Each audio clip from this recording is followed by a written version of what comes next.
को presented by Rakesh मसाला। असली स्वाद बांटने से बढ़ता है।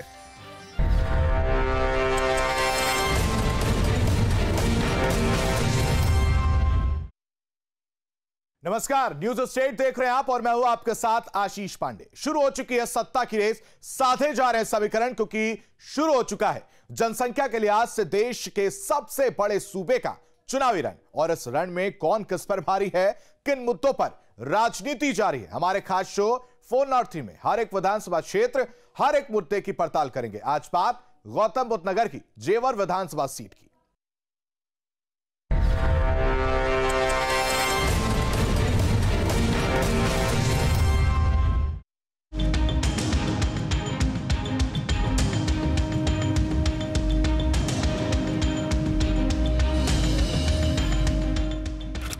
जेवर विधानसभा संख्या 63, जिला गौतम बुद्ध नगर।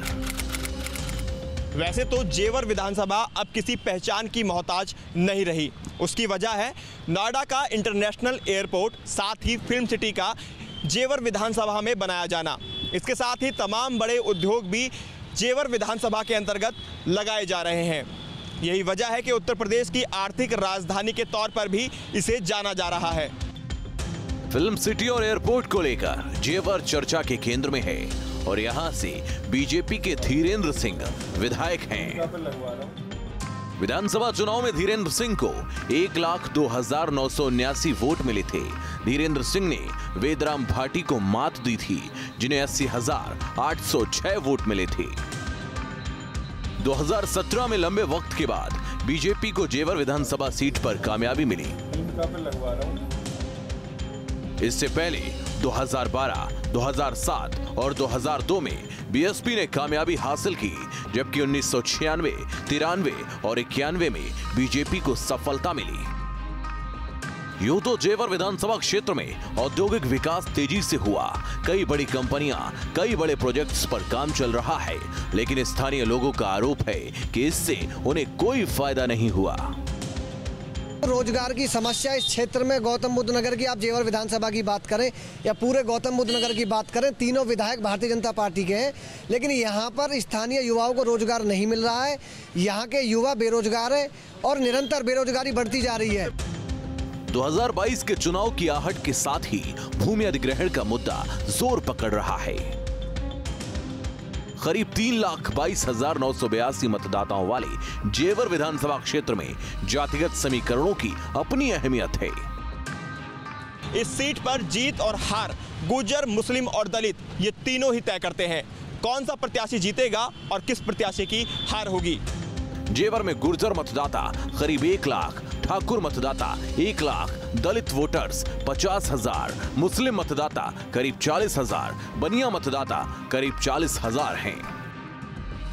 2022 के चुनाव से पहले विकास और मूलभूत जरूरत से जुड़े मुद्दों को लेकर चर्चा तेज है और माना जा रहा है कि बेरोजगारी, भूमि अधिग्रहण 22 के महासमर में अहम साबित होंगे। दोनों ही मुद्दों पर सवार होकर विपक्ष भी लगातार हमलावर है। हालांकि क्षेत्रीय विधायक ठाकुर धीरेन्द्र सिंह का कहना है कि क्षेत्र की जनता का चहुमुखी विकास किया गया है और जो कमियां इस कार्यकाल में रह गई हैं उन्हें आगामी वर्षों में वो जरूर पूरा करेंगे। ऐसे में देखना होगा साल 2022 के चुनावी रण में इस बार जेवर की जनता किसे चुनती है। वीडियो जर्नलिस्ट स्मिथ के साथ Himanshu Sharma, news state, greater Noida, जेवर विधानसभा।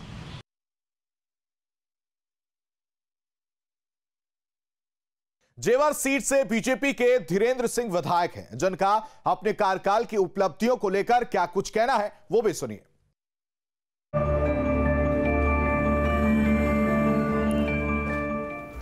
इस कार्यकाल की सबसे बड़ी उपलब्धि, देखिए 4.5 साल का जो पीरियड है जेवर का, वो स्वर्णिम काल है।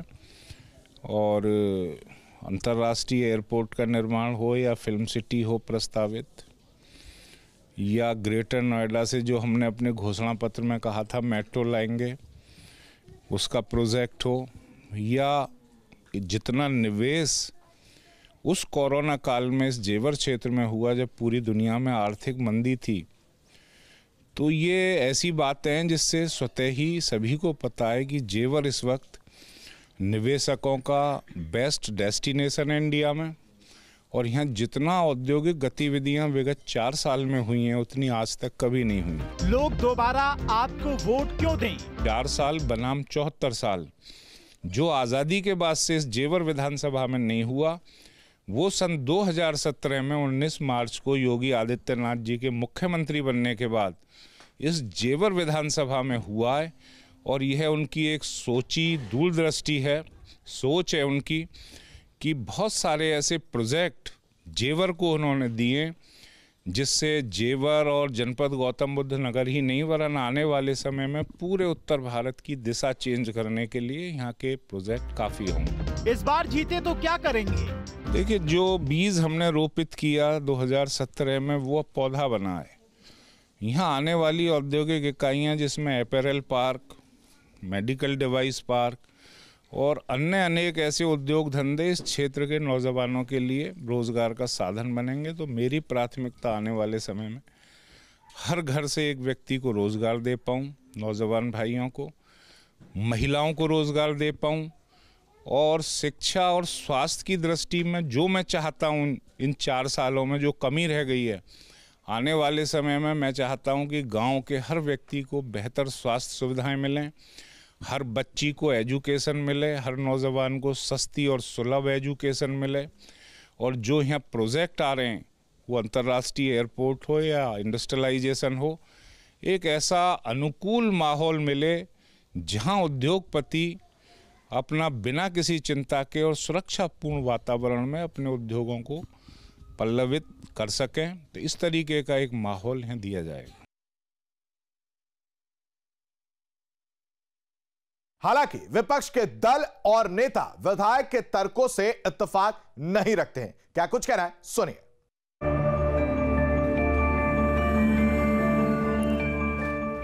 इस कार्यकाल में हुए विकास कार्यों को कैसे देखते हैं? मौजूदा विधायक जहां पे जो भी हैं, जो रहे हैं, उन्होंने आम जनता के विकास के लिए कोई काम नहीं किया है। एक काम भी नहीं यहाँ पे नहीं किया है, चाहे वो शिक्षा को लेके हो, चाहे वो स्वास्थ्य को लेके हो, चिकित्सा के क्षेत्र में, चाहे वो रोजगार के क्षेत्र में। आज जनता पूरी तरह त्रस्त है, त्राही यहाँ पे मच रही है और मौजूदा विधायक का एक भी काम यहाँ जनता गिना नहीं पा रही है। यहाँ पर जो समाजवादी पार्टी ने 2012 से लेकर 17 तक काम किए, उन्हीं का फीता काटने का इन लोगों ने काम किया है।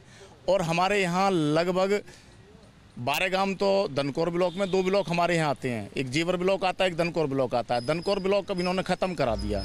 जनता आपकी पार्टी को वोट क्यों दे?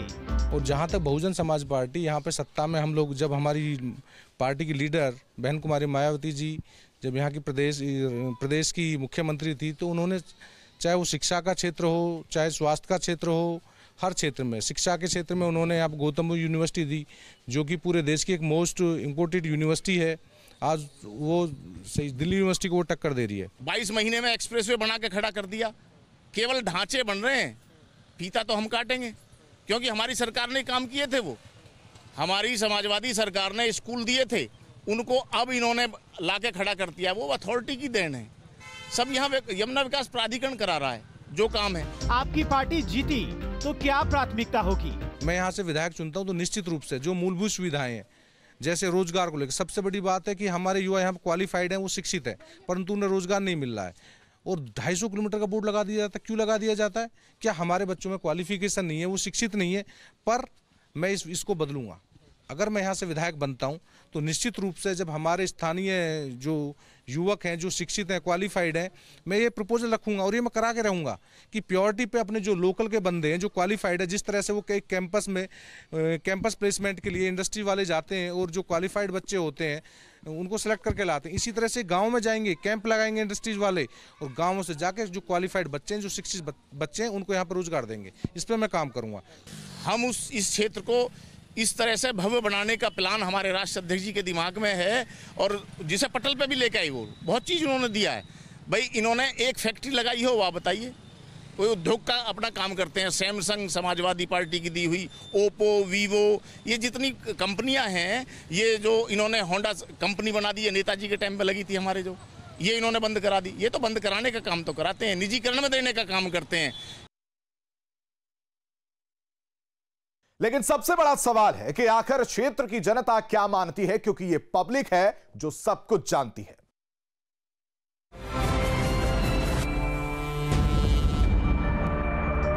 क्या इलाके में हुए विकास से आप संतुष्ट हैं? विधायक जी का कार्यकाल संतोषजनक है, बढ़िया काम किया उन्होंने। गांव में भी सड़कें वगैरह प्राधिकरण से काफ़ी मेहनत की उन्होंने काम कराने की, और जो ये एयरपोर्ट है इसके लिए उन्होंने काफ़ी मेहनत की है। एयरपोर्ट मंजूर हो गया है। प्राधिकरण विकास कर रहा है, ये लोग कहें कि मैंने कराया है तो ये एक वो लोग अपने जो हमें पेश करे जनता के बीच में ला करके भाई मैंने अपने कोटे से कराया है। हमारे विधायक का कार्यकाल बहुत अच्छे से चल रहा है और बहुत अच्छा है, और भविष्य में आगे भी ऐसा अच्छा करते रहेंगे। हम तो चाहें कि यही विधायक बने बार बार हमारे। डेवलपमेंट कुछ नहीं हुआ आज के, तो किसान के हाथ में तो कटोरा आ गया। दनकौर क्षेत्र तो एकदम लुट गया है। पूरे 100 में 100 दंगे अच्छा काम कर रहे हैं। विधायक का पूरी सरकार को काम नहीं ले। क्षेत्र की मूलभूत जो ये जैसे कि आप देखें 2-2 डिग्री कॉलेज, एक अल्पसंख्यक और एक बालिकाओं के लिए 2-2 डिग्री कॉलेजों का निर्माण हुआ। मूल सुविधाओं का सामुदायिक स्वास्थ्य केंद्र जेवर के बिल्कुल ठप पड़े थे, जो बिल्डिंगें बन गई और 20-20 साल हॉस्पिटल चले नहीं, वो मूलभूत सुविधाएं चालू कराई गई। क्या विधायक ने अपने सारे वादे पूरे किए? जो वादे थे उन वादों की पूर्ति नहीं हो पाई है। जब चुनाव आता है तो गाँव में जाके विकास के वादे ये नेता करते हैं, और जब चुनाव होकर कुर्सी मिल जाती है तो फिर किसानों को भूल जाते हैं, क्षेत्र की जनता को भूल जाते हैं, पहचान नहीं पाते। जो समस्या इनके अंतर्गत आ जाती है उसे वो तुरंत निपटाते हैं और खुद स्वयं जाके देखते हैं। स्थानीय समस्या क्या है? सबसे ज़्यादा है यहाँ रोजगार। हमारे क्षेत्र का युवा बहुत ज़्यादा बेरोजगार है। यहाँ पर कंपनियों में सीधा बोल दिया जाता है कि जो 200 किलोमीटर दूर का व्यक्ति होगा उसको रखा जाएगा। एक भी रास्ता ऐसा नहीं है, दनकौर के बाईपास से देख लो, जिसमें एम्बुलेंस भी फंसी है, जो ट्रैक्टरों से निकली है। मरीज एम्बुलेंस में से चारपाई पे निकाल के बाहर भेजे गए हैं। रोजगार की समस्या इस क्षेत्र में गौतम बुद्ध नगर की, आप जेवर विधानसभा की बात करें या पूरे गौतम बुद्ध नगर की बात करें, तीनों विधायक भारतीय जनता पार्टी के हैं, लेकिन यहाँ पर स्थानीय युवाओं को रोजगार नहीं मिल रहा है। वो थोड़ी सी समस्या ये कि यहाँ सबसे बड़ी समस्या जो प्राधिकरण में जमीन चली गई लोगों की, एक तो 64 की समस्या है।